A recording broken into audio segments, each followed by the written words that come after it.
talk about is this concept of open table, which is what we do here at St. Margaret's Church, where I get up at announcements and I say to everyone assembled, you are all welcome to receive communion at this church.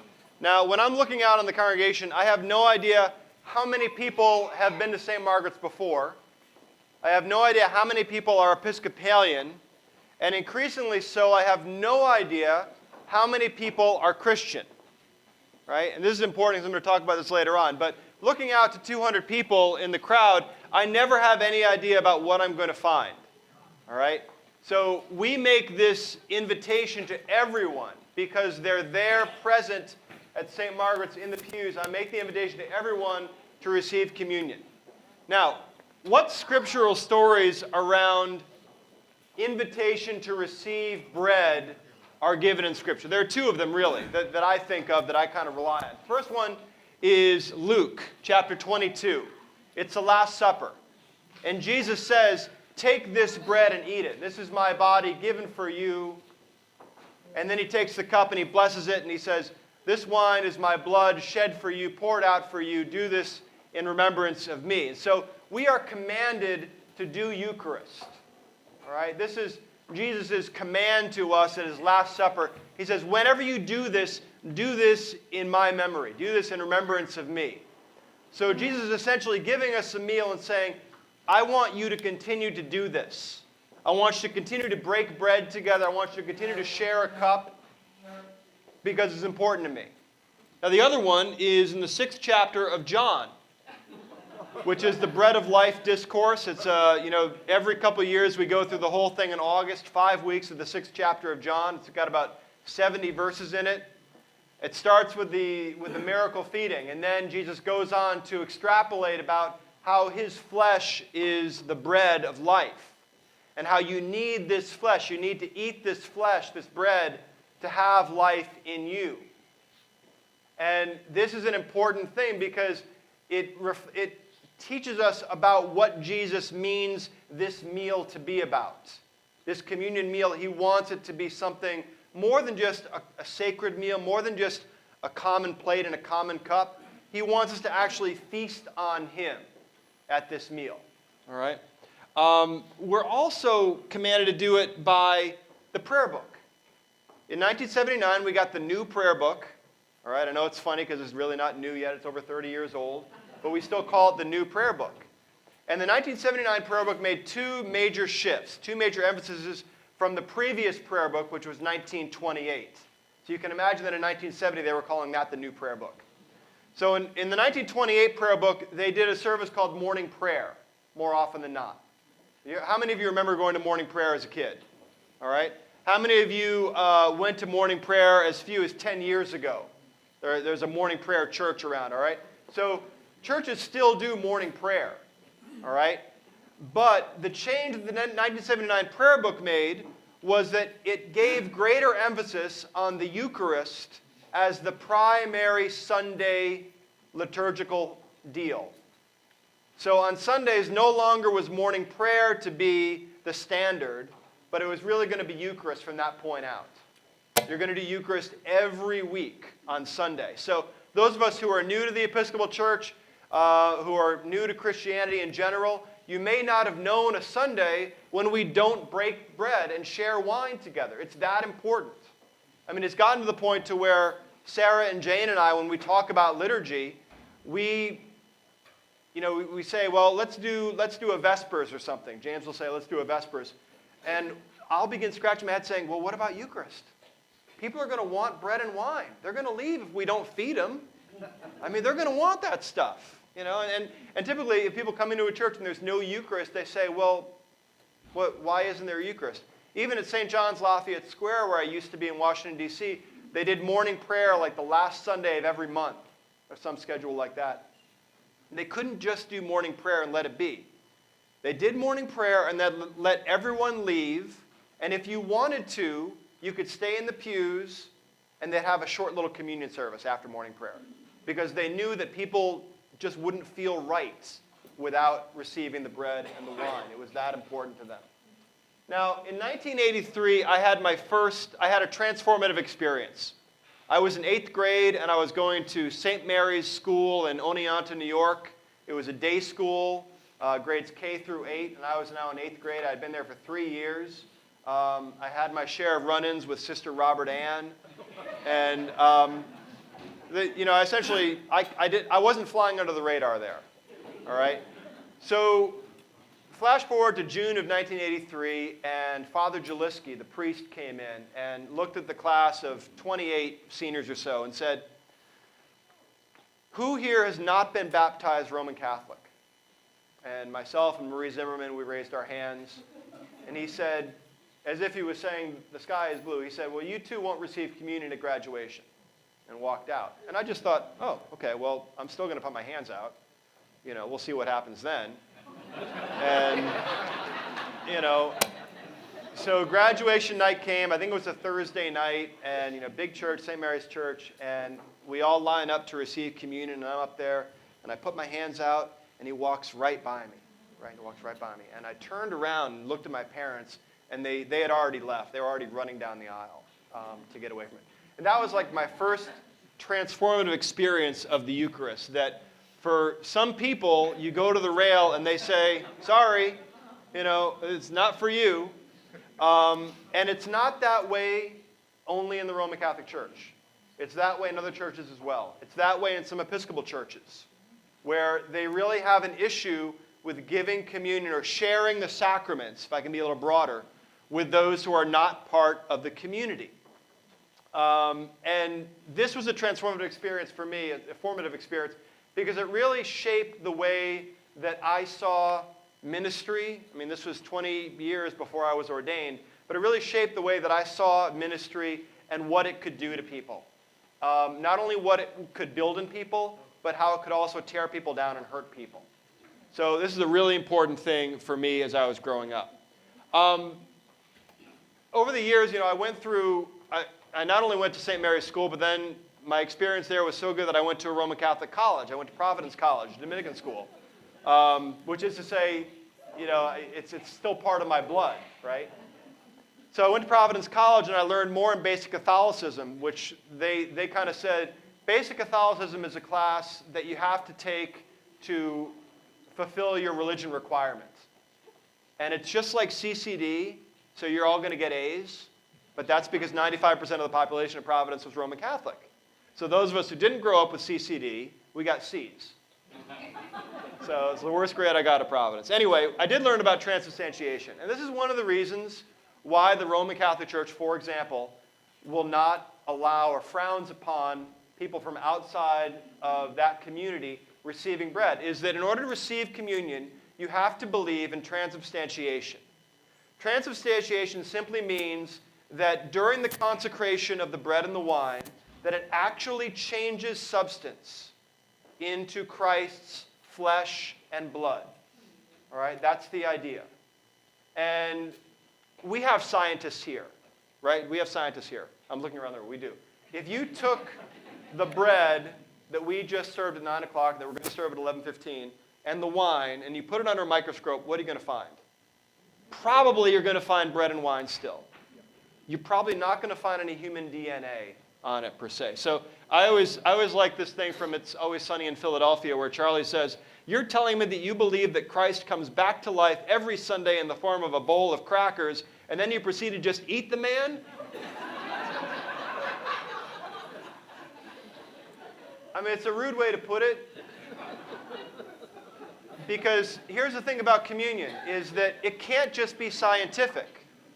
It can't just be this. It can't just be, oh, you're really just eating bread and wine. You know that, right? I mean, I think that the church believes that there really needs to be more mystery and more wonder in what goes on in the sacrament, in what goes on at the table when we say those sacred words over the elements, that they do somehow change. Maybe we don't see it if we look at it under a microscope. Maybe when we place the wafer on our tongue, we say this is stale or this is a fresh cracker or something. But there's still some element of mystery and wonder in what goes on up there. Which is why one of the reasons that we give communion to anyone, regardless of age, I got questioned on this the other night in our newcomer class. They said, we noticed that you give communion to little children as well as older people. And I said, yeah, we do, because we really feel like if you're 6 months old, and Sarah talks about this quite a bit, once you reach the age of 6 months old, you realize when you're being left out, you realize that you're being set apart from something. So they come up to the rail, and if the priest always kind of goes by them or just kind of rubs them with a blessing, they know that something's different. And they know that there's a separation there.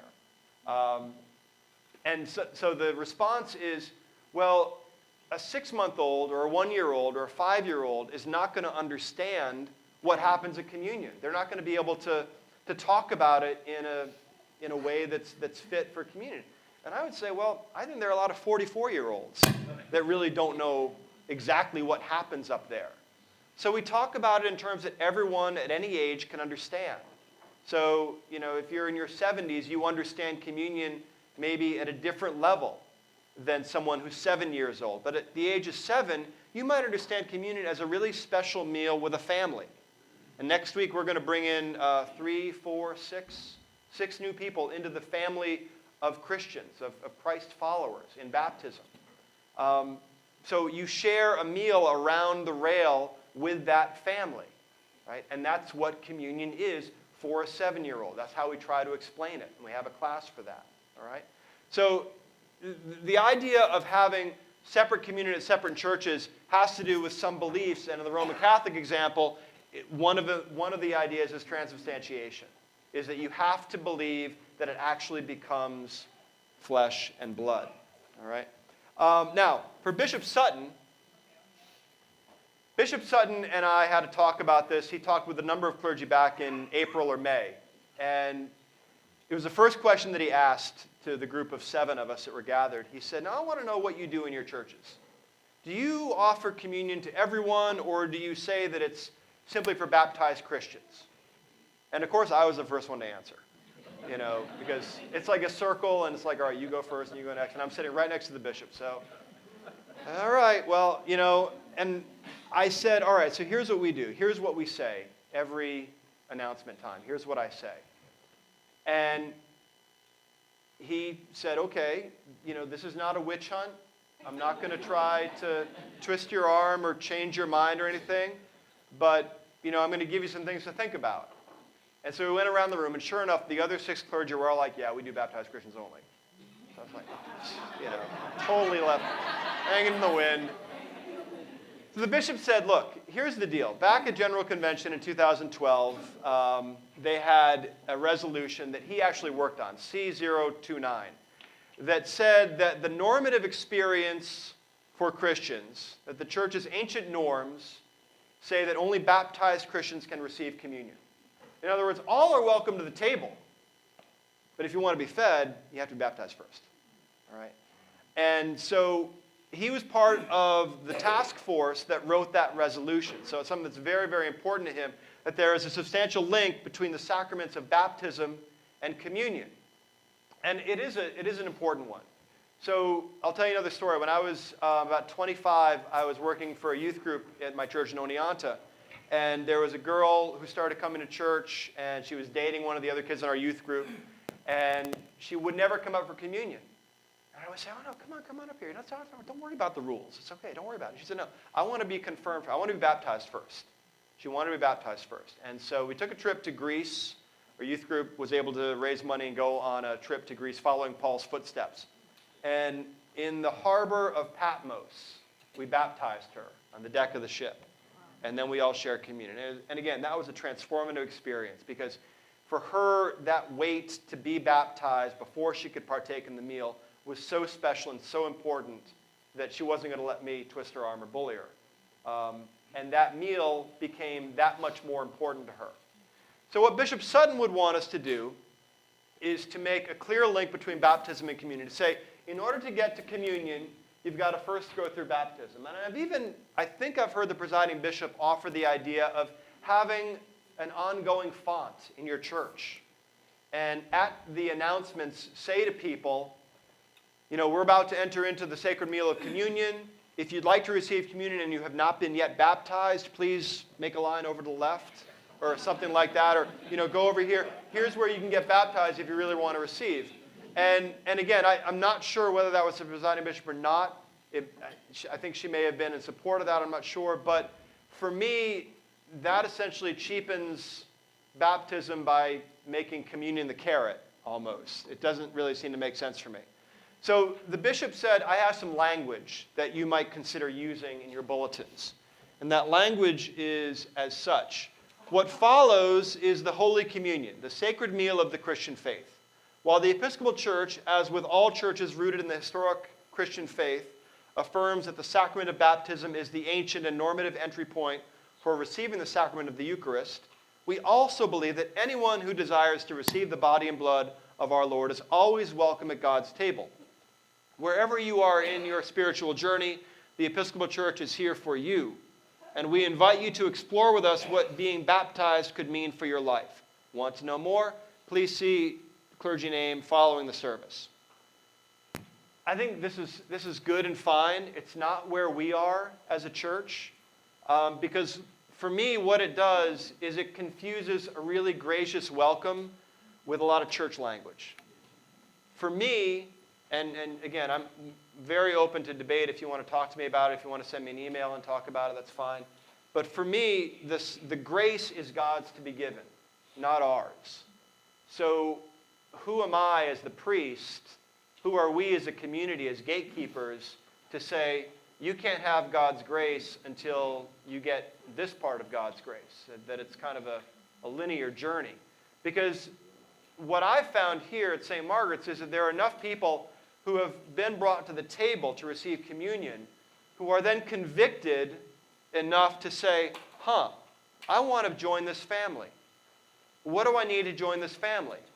Oh, I need to be baptized? Okay, how can I be baptized? They get excited about baptism.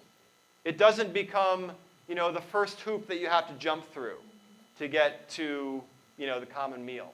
So for me, that's what's important. I mean, ultimately the church has set itself up, for better or for worse, as the guardian of the sacraments, right? We got the goodies.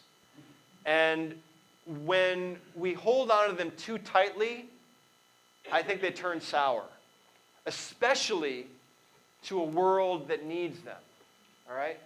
So one of the things the bishop and I talked about back in April is he said, look, I understand bending the rules a little bit if you're working in a hospital setting or if you're in a school where people are coming to you from all different faiths and different denominations, and maybe they don't have any church background at all.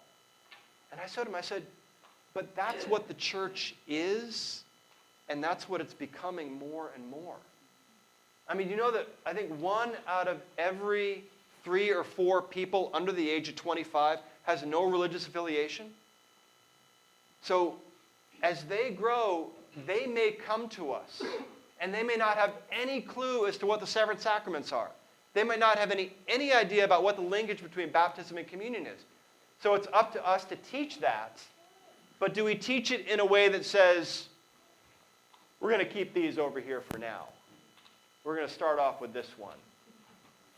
You're not ready for this stuff yet. I mean, I get that, but to me, it's not the right way to do it. For me, the way is to say, if you want to experience this, the best way to experience St. Margaret's Church, the best way to experience Jesus is at the table, sharing a meal with people that you don't know, with people with whom you differ, people with whom you might not like. You're sitting there elbow to elbow, shoulder to shoulder with them, and you're receiving a meal that's done in remembrance of Jesus. For me, that's the nugget of communion that I want to take. So I've closed with a couple questions here. I've closed with a couple questions that you might want to ask yourself. All right?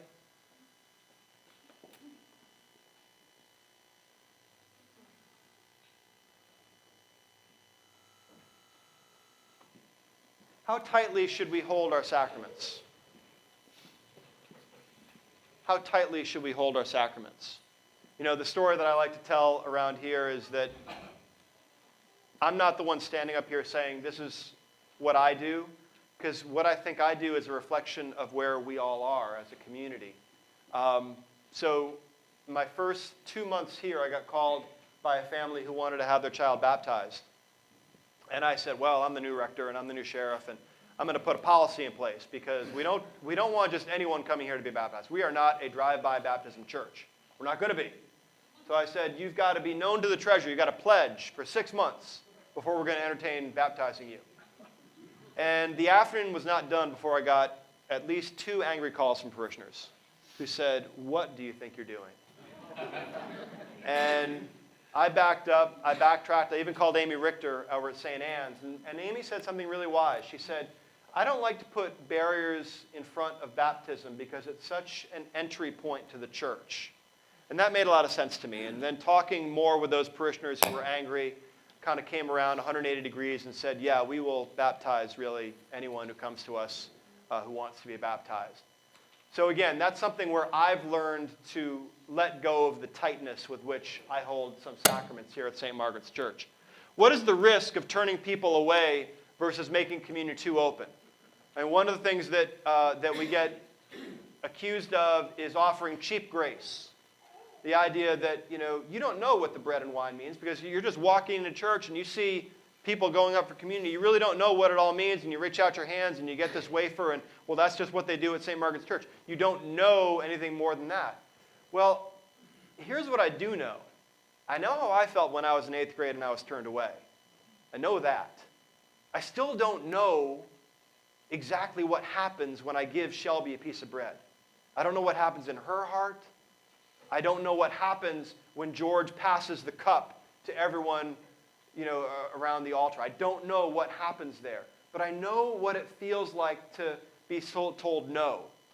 And I would rather err on the side of grace and err on the side of this is a common meal, like the least common denominator of the definition, rather than saying to people, not you, not you.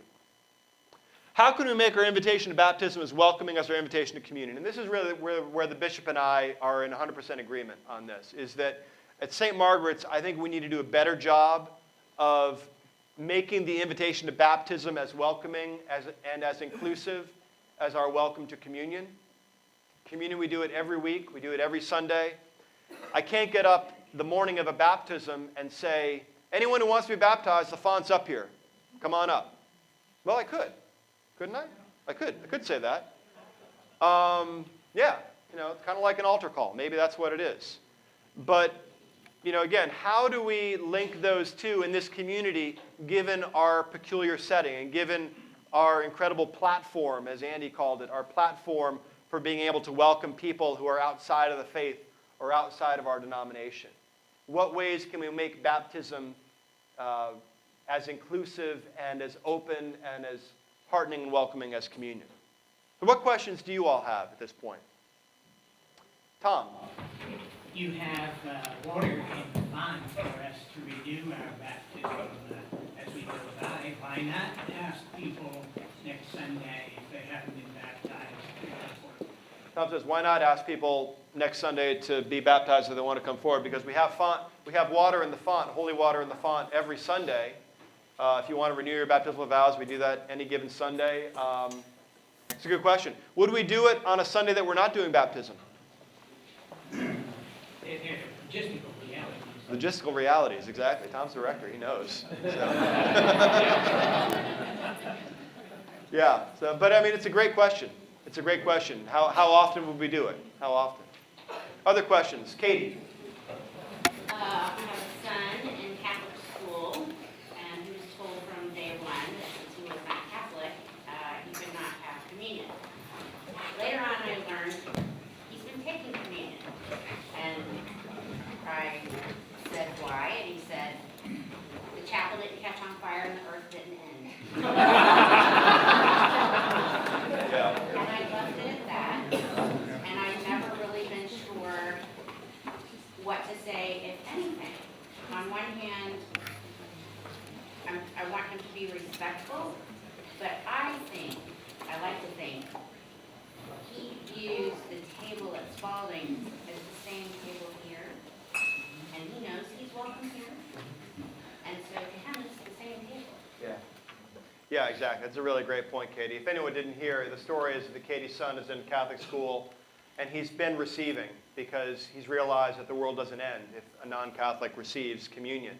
I think it's important to respect other churches.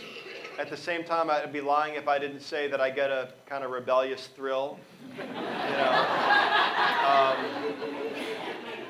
because ultimately, I mean, if you go back in the Old Testament, you hear all these rules, and all these rules about who's in and who's out, and when you're outside of the community, how you get back in. And those rules were written for a reason. They were written because the people of Israel, the Hebrews, had to maintain a certain identity. And that identity was important. I mean, it wasn't 50 years ago when a former rector here at St. Margaret's Church told a parishioner who was dating a Roman Catholic, "I wish you could just find a nice Episcopalian girl." And he said it with no hint of irony. So this is not ancient history here. But I think we're also very rapidly moving into a new world where people just don't care about denominational divisions anymore. I mean, in your neighborhood, can you go down the street and say, "Oh, they're Presbyterian," or "Oh, they're Baptist," or something? I mean, it really doesn't matter anymore. I met someone at a Halloween party last night, and I told her where I worked, and she said, "Yeah, I could do Episcopalian."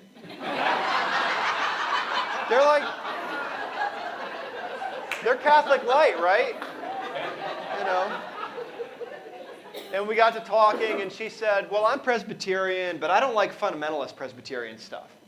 And I said, "Well, there's a great Presbyterian church downtown, First Pres, and they actually welcomed Marcus Borg, who's a very liberal scholar." And she said, "Oh, I'm not liberal. I'm conservative."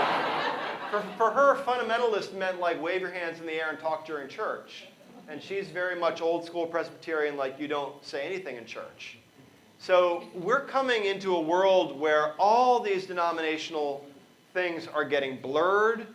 And when you move into a new community, how many of you are going to just, by habit, look for the denominational church of your childhood versus look for the church that's got the best children's program, or that's got the best music, or that's got the best preaching?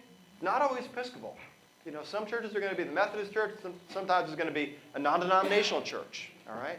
So all of our denominational things are getting blurred. Richard? What can we do as parishioners to make our church more welcoming to people who come to the table and to be baptized? Is there things we can do to support you? Yeah, that's a great point. Richard asked, what ways can the parishioners support this idea of being welcoming and welcoming people to the table and to baptism? There's not much that you can do that you're not doing already. Again, I say that I feel like I can get up here and talk about this stuff because it's reflective of the community. From the fact that we never lock our front doors to the church, that we always have that church open for worship to anyone, to the fact that we open up our altar to anyone. I think when you talk about it, and you talk about it openly, say, we've got a really welcoming church, and these are the ways in which we're welcoming, because every church thinks that it's welcoming. But these are the ways in which we do it. One thing that I told someone at Grant Harmon's wedding, Grant Harmon got married back in June, and afterwards at the reception somebody said to me, "It was really powerful to hear you say that the altar is welcome to everyone." And I said, "You know what?" And I told the bishop this too. I said, "I have gotten more positive feedback over just that statement that I make at the altar or at announcements than anything else that I could have done. Anything." So I told the bishop, I said, "We can't go back." And he doesn't want us to. I really get the sense that he does not want us to. But I think just keep doing what you're doing. Keep talking about us the way that you will, because we're wrestling with this. We're wrestling with it. Barbara. Yes, your third question, how can we make the invitation to baptism more welcoming? Certainly the invitation to communion is very welcoming. Not only that, you define communion in this church, this parish, every Sunday morning. Those who've been through CDC have substantiation well defined for them. They know exactly what. We don't define baptism in the same way. And I think some adults who are non-baptized think this is something that happens to babies if their parents do it. And that definition might come from the pulpit. It might come in brief form several times a year so that people understand that it is an open invitation. Great idea. That's a great idea, Barbara. Thank you. Elizabeth. It was very similar to that comment. I was going to say, you say what you say about the table, to the point where my 5-year-old has said to me, "You just said that again?"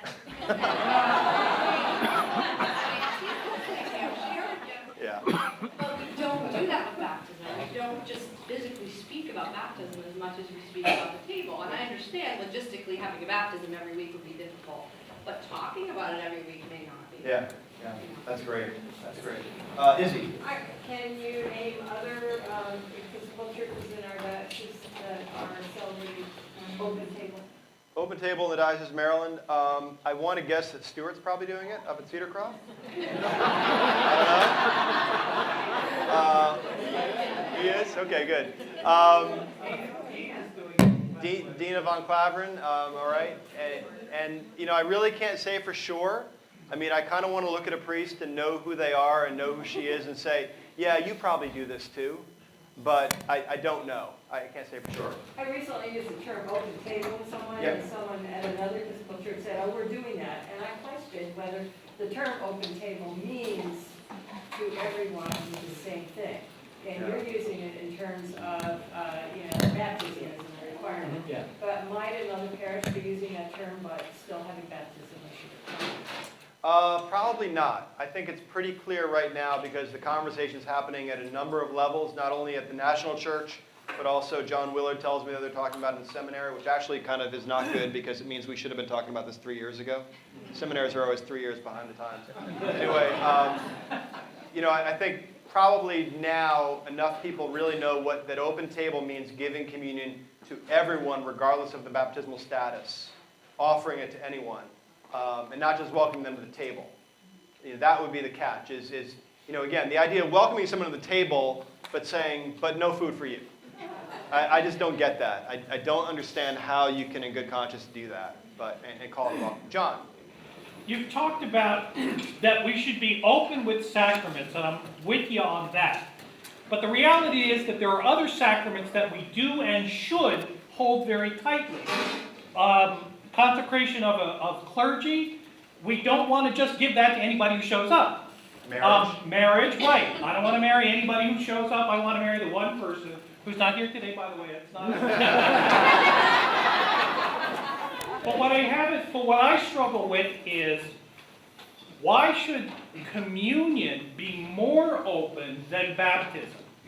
Why should it be to that end of the scale? I'm going left to right in my head for no reason other than that's what it seems like. Why should that be to the left of baptism instead of to the right of it?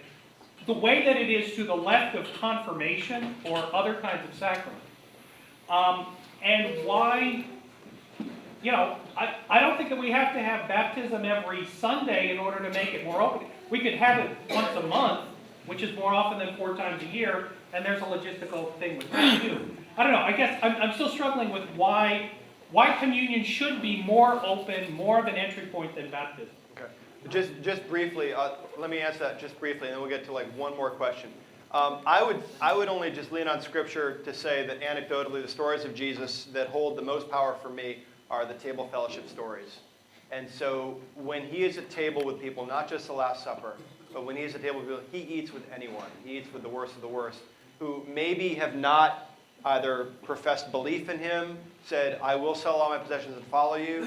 I mean, they kind of come from all different backgrounds. And that's kind of what I lean on. It's anecdotal, but that's essentially where I get the basis for the theology of putting communion where I put it, which is kind of at the top, because we all know these stories of Jesus eating with the ragged people.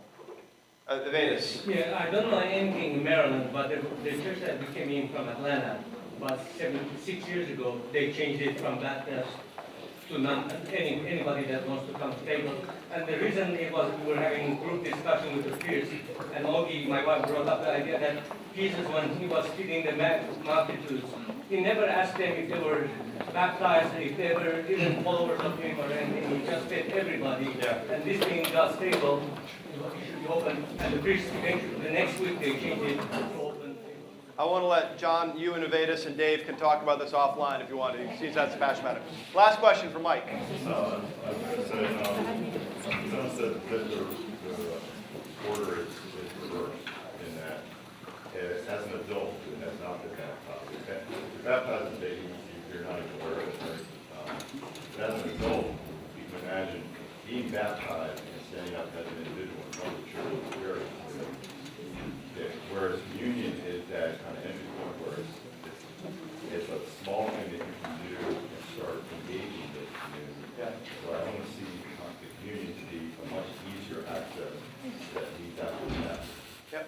So if anyone didn't hear that, Mike said that for an adult, it can be intimidating to stand up and be baptized because you're essentially alone there. But when you're going up for communion, you're going up with everyone, so it's less intimidating. And so maybe it's a reverse entry point for adults to get into the faith, and then they become baptized, which I think is a great point. I think it also speaks to the idea that the church wants to do this from its own perspective instead of from the congregation's perspective, and the people who are seeking Christ from their perspective. So I feel as though the canons of the church sometimes will err on the side of the corporation and the corporate structure of the church to protect the status quo and to do everything as we've understood it for 2,100 years, instead of looking at where we are now and saying, what's going to work to draw more people to Christ? I mean, for me, that's kind of an ultimate question. What is going to work that's going to draw more people to know Jesus and to know God and to love their neighbor because God loves them? For me, the answer is clear here. It's going to be different other places. But thank you very much for being here today. Please engage me in more conversation on this, all right?